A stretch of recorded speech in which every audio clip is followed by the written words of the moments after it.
Today's lesson is going to be on right triangle trig applications. This is something you guys saw in your freshman year in geometry.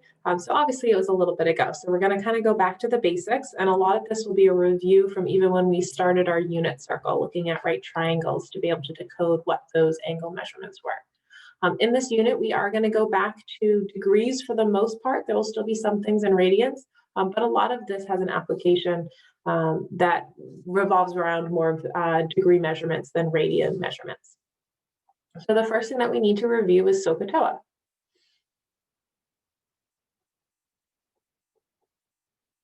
And this is how, this is a way that we can set up our right triangles to be able to find missing side lengths, or to be able to find missing angles if we have the given side lengths. So sine is the opposite side over the hypotenuse. Cosine is the adjacent side over the hypotenuse. And tangent is the opposite side over the adjacent side. So if I have a right triangle,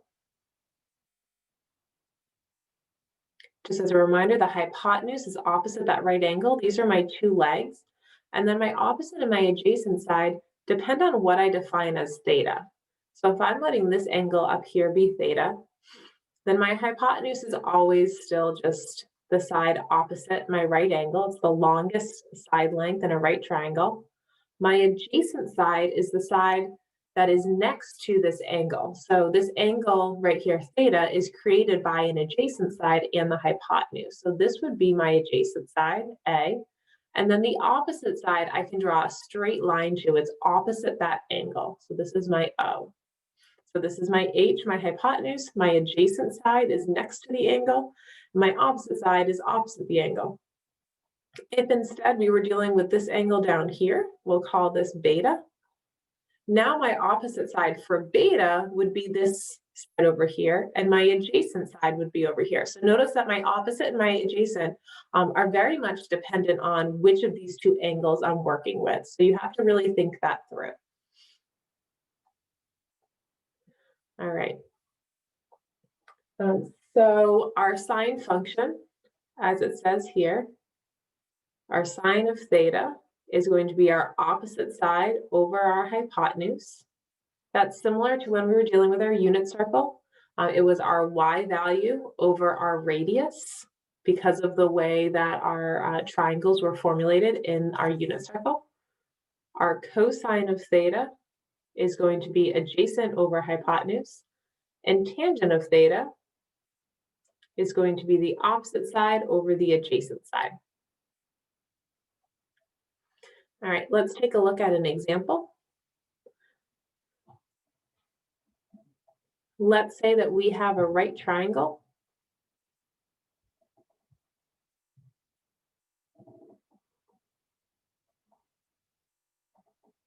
And we have a side over here. We'll call this triangle A, B, C. This is a 36-degree angle.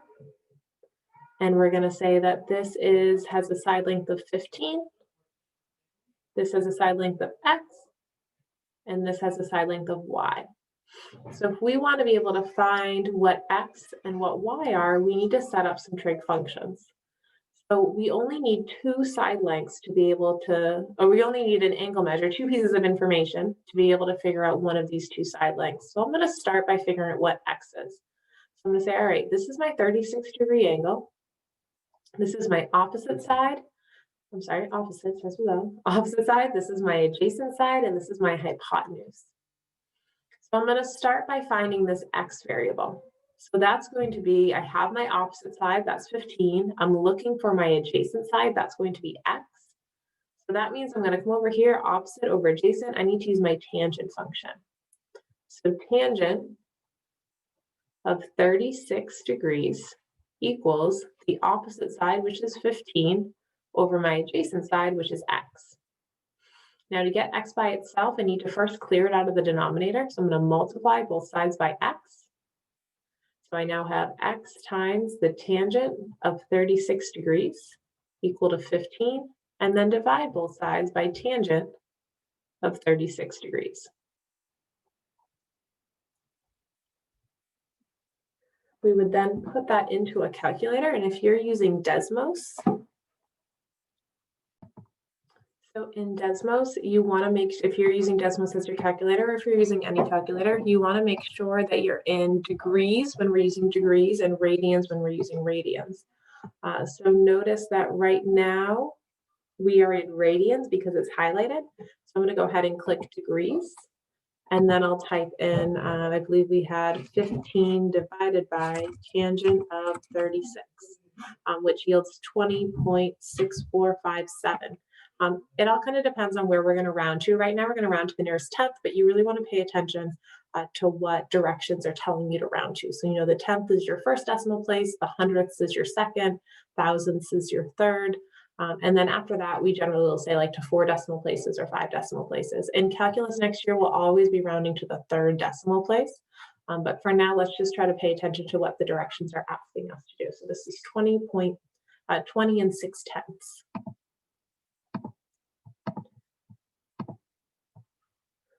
So we would say that x equals 20 and 6/10. And that's not a degree measurement, that is an actual side length. If it was asking, so this is an approximate answer, if it was asking for the exact solution, our exact solution would be 15 over tangent of 36 degrees. In order to do applications of trigonometry, we need to have a few key words understood, or key phrases. Those are angle of elevation and angle of depression.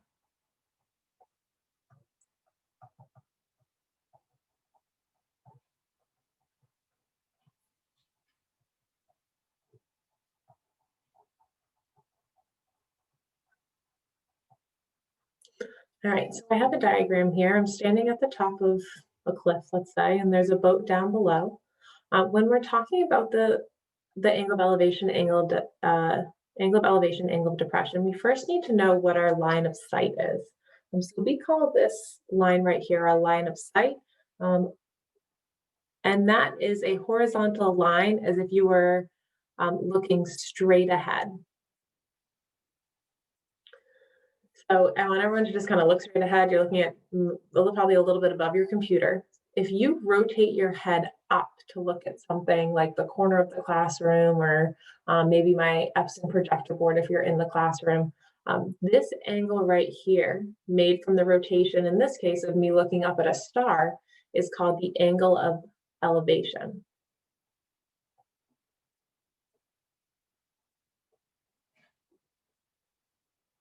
If we go back to our line of sight and we rotate our head down to look at something on the floor, or in this case, I'm rotating my head down to look at that boat, this angle is the angle of depression.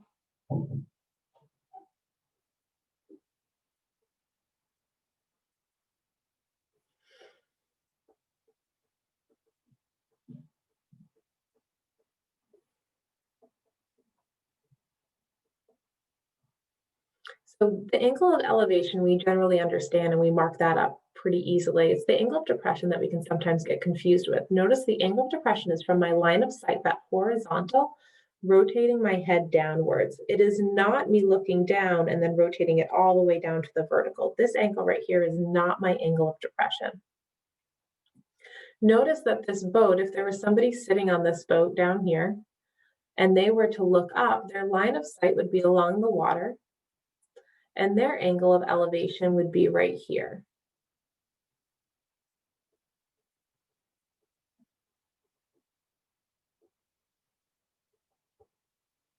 Now let's go back a little bit in our brains to geometry. In geometry, you did a whole unit on parallel lines cut by a transversal. So here we have the line of sight and the line of me, where my eyes are at, and then the line of sight for where this boat is at. Notice that here I have my transversal, and that's this process of me looking down at the boat. You learned about something last year, or freshman year, called alternate interior angles. And these alternate interior angles are always going to be congruent whenever we have a transversal cut by a pair of parallel lines. So notice that the angle of depression for me looking down at this object is the same angle as if somebody were laying on this boat looking up at me.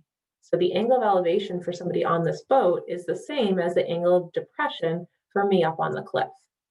That's going to be really, really helpful because what happens here is we create a right triangle. So we really have two right triangles here. We have one down below, and then we also have an additional one right here.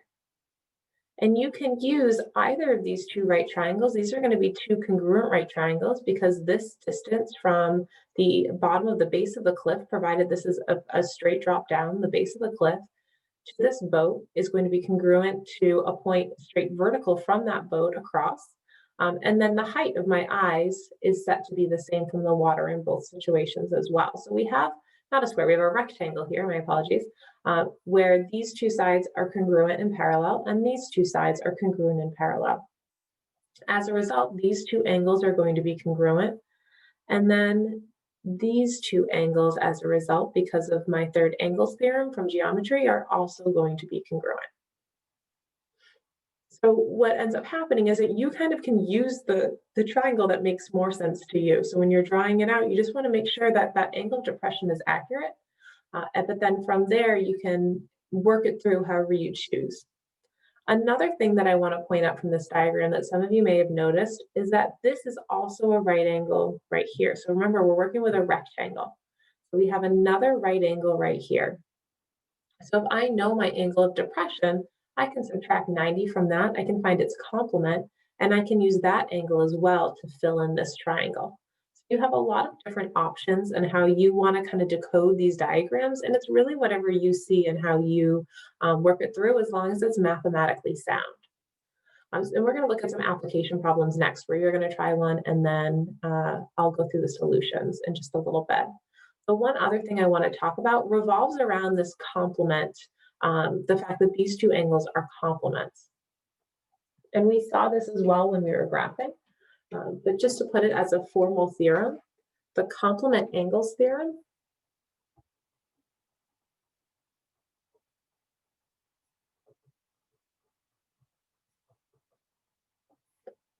states that cofunctions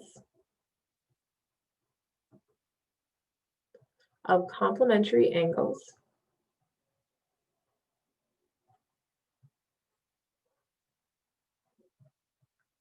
are congruent.